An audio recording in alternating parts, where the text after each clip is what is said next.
Good morning મિત્રો. વાગ્યા છે સવારના 9 અને સવારના પોરમાં આપણી પાન બનાવવાની ડ્યુટી આવી ગઈ છે. આમ તમારે પાનની દુકાન છે, એજન્સી છે, પણ પાન અમારી ઘરે બનતા જ રહેતા હોય. કોઈ મહેમાન આવે તોય બનાવીએ અને ઘરના માણસોને ખાવા હોય તોય અમે પાન બનાવી નાખીએ. એટલે આજ સવારના પોરમાં ઘરે મારા મામા આવે એમ હતા એટલે કીધું હાલો પાન બનાવી નાખીએ, બે મામો ભાણેજ ભેગા બેસીને ખાવું. જો આ નાગરવેલના કપૂરી બે પાન આવી ગયા છે. આપણે હવે પાન બનાવશું ધીમે ધીમે. બાબુનો ચૂનો છે. પાન ઉપર સૌથી પહેલાં આપણે થોડુંક પાણી નાખીએ. બરાબર, પાન ઉપર પાણી નાખ્યું પછી આ બાબુનો ચૂનો લઈ એને હળવે દઈને જો વ્હાઈટ થોડો ચૂનો નાખશું અને પછી એમાં બીજી વસ્તુ આવશે કાથો પાનમાં નાખીએ ને એટલે મોઢું તમારું ન ફાટે. એવી રીતે મોઢું કાથો જેટલો વધારે હોય, તમને ખબર છે ચાંદી પડી હોય તો એ કાથો નાખીએ, કાથો મૂકી એટલે ચાંદી તમારી મટી જાય. હવે હળવે પાનને આવી રીતના ચોપડવાનું એટલે કાથાનું જે પાણીવાળું થાય એટલે યોગ્ય કલર આવી જાય. બરાબર, જો હવે પાન જે દેખાય જોજો તમે, પાન કલર પકડે. જેટલો કાથો સારો એટલું પાન ખાવાની આવે મજા. જો અત્યારે જો આનો કલર તમે જોઈ લો, 5 મિનિટ પછી આ જ પાન હું તમને બતાવીશ. જો આ હવે બીજું પાન. કાથો પાનમાં જેટલો વધારે એટલું પાન ખાવાની મજા. પાન તમે ઓલું ગીત સાંભળ્યું છે, ખાઈ કે પાન બનારસ વાલા? આ બનારસ જેવા જ પાન તૈયાર થાય, જોજો તમે. અને આમાંય મારું ગામ કાલાવડ છે. કાલાવડ એવું જામનગરમાં, અને જામનગરના પાન એટલે ભાઈ માણસો ભાઈ જામનગરના પાન ખાય એટલે મને નથી લાગતું ક્યાંય બીજે ખાતા હોય. જો આ પાન પૂરેપૂરું ચોપડાઈ ગયું અને આ પહેલું જે બતાવ્યું હતું જો એમાં અને બીજા તાજા ચોપડેલા પાનમાં કેટલો ફરક. હજી આને તમે છે ને 5-10 મિનિટ રહેવા દો ને તો હજી એટલો ઘાટો કલર આવે કે તમને એમ થાય કે ઓહો, આ તો મારા દાંતનો શું હાલ કરશે.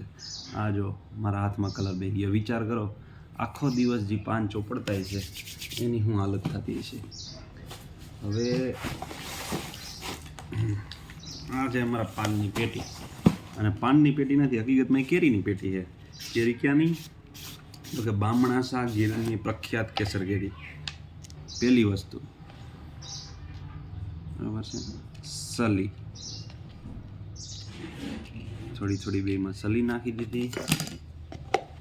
બરાબર, પાનની ડીશને મેં ઉથલાવી નાખી. બોલો, સલી બંધ કરવામાં શું કરવાનું? પાનની ડીશને મેં ઉથલાવી નાખી.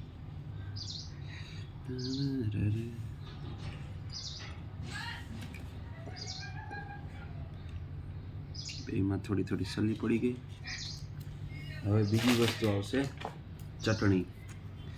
આ વસ્તુનો જેટલો ઇમ્પોર્ટન્ટ રોલ છે ને પાનમાં, એટલો મને લાગતો નથી કે બીજી કોઈ વસ્તુનો હોય. અને ચટણી કેવી તો કે ચાંદીના વર્કવાળી.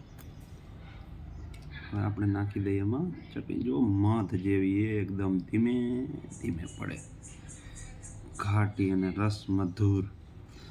આ ચટણી છે ને અમે ઘણી ખરી આવે. એક ડિમ્પલની ચટણી આવે, પ્રતિકની ચટણી આવે, પણ અમે છે ને આ એક કેટીસી કરીને એક બ્રાન્ડ છે. કેટીસીની ચટણીમાં જે સુગંધને મજા છે ને એ બીજી એક કઈ બ્રાન્ડની ચટણીમાં સુગંધને મજા નથી. આ કાચનું ડબ્બું ખાલી 180 રૂપિયાનું આવે, પણ પાનમાં જે સ્વાદ ભરી દઈએ ને, ઓહો, મજા જ આવી જાય. હવે જો આ કેટીસીના ડબ્બા ઉપર છે. આ દાદા 1996ના પાન જ બનાવે છે, દેખાતા હોય તો. મહારાષ્ટ્રની છે.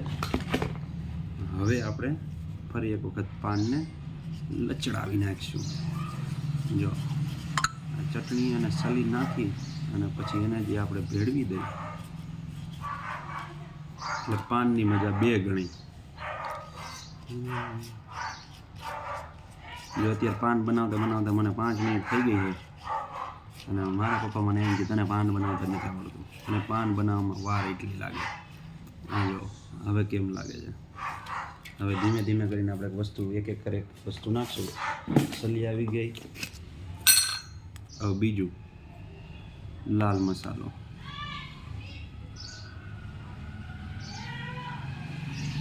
આ લાલ મસાલો નાખી દીધો.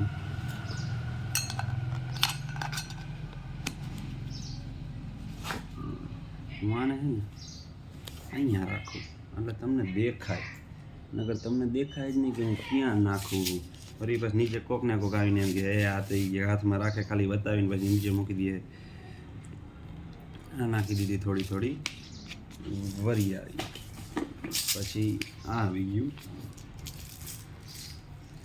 ધાણા દાળ અને મીઠી વરિયાળી. અને તમે છે ને આમ નાખતા આમ હાથ ન જાય ને મોઢામાં, માંડવી ખોલતા બોલતા દાણો ખોલતા બોલતા તો માણસ જ નથી. તમારા કંઈ સંવેદનશીલતા જ નથી. તૂટી ફૂટી મને લાગે તૂટી ફૂટી છે ને એ પપૈયામાંથી ગાંઠિયાના સંભારા પછીનું બીજું સારામાં સારું જો કંઈ વસ્તુ બનાવીને માણસની જાય દે એ તૂટી ફૂટી છે. તૂટી ફૂટી વગર પાન અધૂરા હે ભાઈ. હવે આપણી વસ્તુ આવશે મેઇન. શું હશે? ગુલકંદ.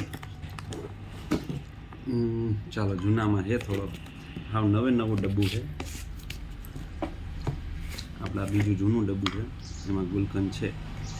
તો પહેલાં એ ખતમ કરીએ. ગુલકંદ છે ને ભાઈ, ગુલકંદ અદ્ભુત વસ્તુ છે. ગુલકંદ ગુલાબમાંથી બને, પણ માણસની જાતે કેવી સંશોધન કરીને કઈ વસ્તુને ખાવા લાયક બનાવી દીધી ને આપણે વિચારી જ ન શકીએ. સૌથી છેલ્લે આવશે હીરા મોતી, પણ પહેરવાના નહીં, ખાવાનો પાવડર. હીરા મોતી માથે આપણે નાખી દઈએ થોડીક વરિયાળી.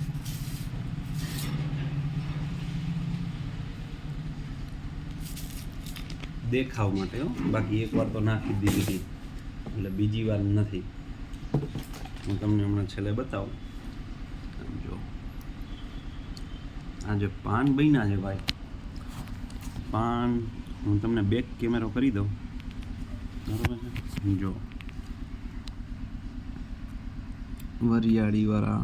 બોલો અહીંયા આજુબાજુ દેખાય તમને? આ કીડીઓ પહોંચી ગઈ. શું કરવા? તો કે મીઠી વસ્તુથી આકર્ષાય.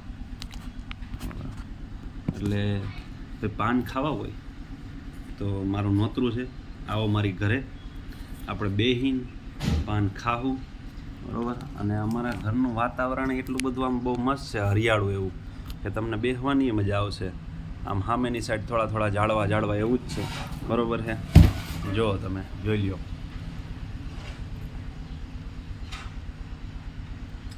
આમ વૃક્ષોને એવું ઘણું બધું છે. તો તમે આવો, આપણે બેસું, સત્સંગ કરશું, પાન ખવડાવીશ, ચા પાણી પીવડાવીશ, જમવું હોય છે તો આપણે જમી લેવું, બરાબર? એટલે આજના વિડીયોમાં આટલું જ. પાન ખાવું હોય તો જરૂરથી આવજો, બરાબર? ચાલો, ગુડ બાય.